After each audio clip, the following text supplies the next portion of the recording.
Okay okay wait.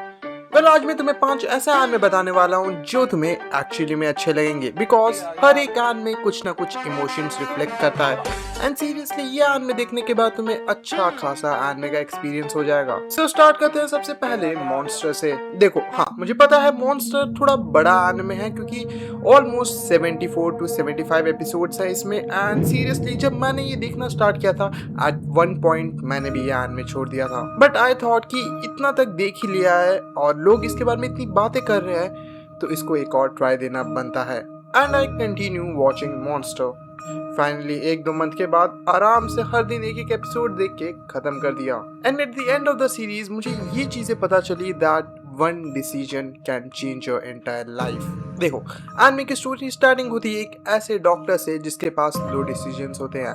पहला, या तो वो एक बड़े बिग शॉट को बचा दे जो कि एक मिनिस्टर और सिंगर समथिंग है, या तो वो एक ऐसे ऑर्फन बच्चे को बचाए जिसके सर पे अभी अभी एक गोली लगी है। देखो अगर वो किसी बिग शॉट को बचाता है तो डेफिनेटली वो प्रमोट होने वाला है, अच्छे खासे पैसे आ जाएंगे, अच्छी खासी स्टैंड पे रहेगा वो। But what if he decided to save the child?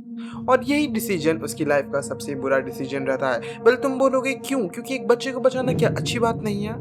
नहीं, अच्छी बात है, but what comes after is the biggest devil of his life. Monster is not just a single story about a person that taking revenge. और वो एक decision उस छोटे से बच्चे को बचाने का पूरी दुनिया खत्म कर सकता था, कि वही बच्चा बड़ा होके डॉक्टर का सबसे बड़ा राइवल बनता है। एंड सीरियसली तुम जब मॉन्स्टर धीरे धीरे आगे देखना स्टार्ट करोगे तुम्हें एक एक्सपीरियंस मिलेगा। And now let's talk about our second anime, Banana Fish. And seriously, Banana Fish, देखो एनिमे के नाम पे मत जाओ, उसके कंटेंट पे जाओ। एंड सीरियसली ये एनिमे जब मैंने इनिशियली स्टार्ट किया था आई वाज ब्लोन अवे। देखो इसके एनिमेशन स्टाइल्स तुम्हें थोड़ी सी रेट्रो टाइप की लगेगी because it was set on a modern era, but still भाई तुम्हें जो कलर पैलेट्स दिखाए जाएंगे उसकी वजह से तुम्हें एक आइडिया लग जाएगा कि that you have to recognise every character. Well क्या हो जब एक एशियन एक माफिया सिंडिकेट में फंस जाए और बनाना फिश एक ऐसी चीज हो जिसके पीछे बहुत सारे सिंडिकेट्स पड़े हों, because it's not just some medicine, it's a medicine that can make people disable. It can even have the potential to control others. And यही हमारे मेन कैरेक्टर का भाई एसेंस में लेता है। When he was in the army, he was trying to test this drug. और उसके side effects देखने के बाद बनाना फिश को छुपा दिया जाता है और हमारा मेन कैरेक्टर उसी बनाना फिश को प्रोटेक्ट करता है। और धीरे धीरे इसी एनिमे में तुम्हें आगे पता चलेगा कि that what actually is banana fish, उसकी पोटेंशियल्स क्या है और ये पूरा का पूरा केओस एक्चुअली में हो किसके ऊपर रहा है। And I will highly recommend कि हाँ एक बार बनाना फिश को जरूर ट्राई करना। चलो अब थोड़ी साइकोलॉजिकल और थोड़ी सी मेडिसिनल एनिमे से दूर जाते हैं and let's talk about Higurashi when they cry. भाई साहब इससे ज्यादा डार्क एनिमे मैंने अपनी पूरी लाइफ में नहीं देखा। मतलब देखे हैं बट इतना ज्यादा dark at the initial stage नहीं, मैंने बिल्कुल नहीं देखा। कहानी एक ऐसे विलेज के ऊपर है जो कि हर समय अपने आप को रिपीट करता है जस्ट लाइक अ साइकिल। और मैं ऐसा अभी से क्यों बोल रहा हूँ क्योंकि देखो इनिशियली तुम जब एनिमे देखना स्टार्ट करोगे, मैं अपने दम पे बोल रहा हूँ, तुम्हें बहुत ज्यादा बोरिंग लगने वाला है। सीरियसली एक पॉइंट पे तुम इसे क्विट कर दोगे। बट मेरे लिए ऐसा था कि भाई एक और एपिसोड देख लेते हैं, क्या पता इंटरेस्टिंग बन जाए। And I was right about that. जैसे एक पहला नॉर्मल फेस खत्म होता है तब शुरू होता है इसका एक्चुअल वायलेंस। एंड सीरियसली मेरा दिमाग फट गया था उस दिन, मैं रात को ठीक से सो भी नहीं पाया था क्योंकि इस एनिमे में तुम्हें वायलेंस इस लेवल पे दिखाया जाएगा और not just that a single person is controlling the whole anime. नहीं भाई, इस पूरे के पूरे एनिमे में तुम्हारा दिमाग बार बार रेंडर करेगा कि हर एक साइकिल के बाद एक नया कैरेक्टर नया विलन बनता है। एंड सीरियसली तुम्हें जो कैरेक्टर्स इनिशियली बहुत ज्यादा क्यूट लग रहे थे उन्हीं कैरेक्टर्स को विलन बना दिया जाएगा। भाई मतलब सीरियसली तुम सोचो दैट हम कितनी क्यूट लड़की है कि आप प्यारा एनिमे चल रहा है, बट फिर एक सडन टर्न आएगा, एक हथियार उठाएगा एंड बूम, बंदे का सर धड़ से अलग।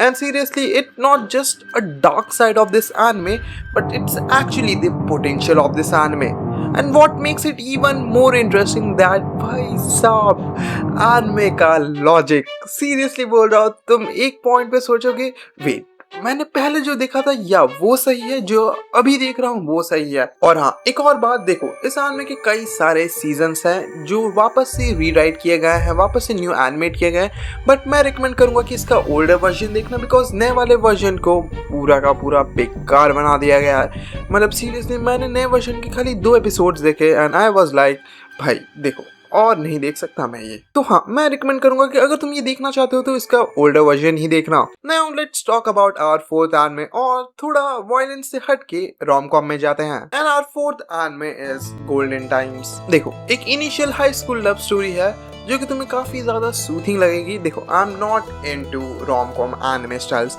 बट हाँ, कोई रिकमेंड करता है तो मैं देख लेता हूँ। एंड उसी में से एक रिकमेंडेशन आई थी मेरे पास गोल्डन टाइम्स की, एंड आई थॉट दैट यूला इन अप्रैल इस बंदे ने रिकमेंड की है तो हाँ, ये भी अच्छी ही होगी। And I was right about that. Golden times तुम्हें एक ऐसी हाई स्कूल लव स्टोरी की एसेंस देगी जो बहुत कम लोग फील कर पाते हैं।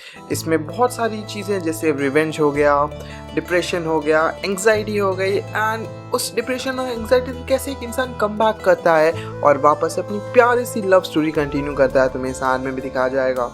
सीरियसली तुम अपनी लाइफ का जब एक नया फेज शुरू करते हो अपने पुराने फेज को छोड़ के, वो एनिमे काफी ज्यादा अच्छी तरीके से दिखाता है। तो मैं हाईली रिकमेंड करूंगा दैट एक ना एक बार तुम गोल्डन टाइम्स जरूर चेकआउट करो। एंड लास्ट एंड फाइनल एक जॉनरा मैंने ऐसा रखा था जो मैंने सोचा था कि मैं वीडियो के सबसे पहले बोलूंगा, but then I was like नहीं, इसको लास्ट के लिए ही रखते हैं, and that was time travel. और साथ साथ में से कई सारे लोगों ने ये देख चुका है। हाँ, मैं बात कर रहा हूँ स्टाइन्स गेट की। सीरियसली इसका सबसे पहला एपिसोड, वो स्ट्रीट वॉकिंग वाला scene was epic for me. पहली बार में तुम्हें रियलाइज बिल्कुल नहीं होगा, बट जैसे तुम आगे में थोड़ा और आगे बढ़ोगे, पहला एपिसोड खत्म होगा, तुम्हारा हाथ तुम्हारे सर पे होगा और तुम्हारा दिमाग बोल रहा होगा भाई, अगर ये आने तुमने बिंज वॉच नहीं किया तो क्या ही कर रहा है लाइफ में।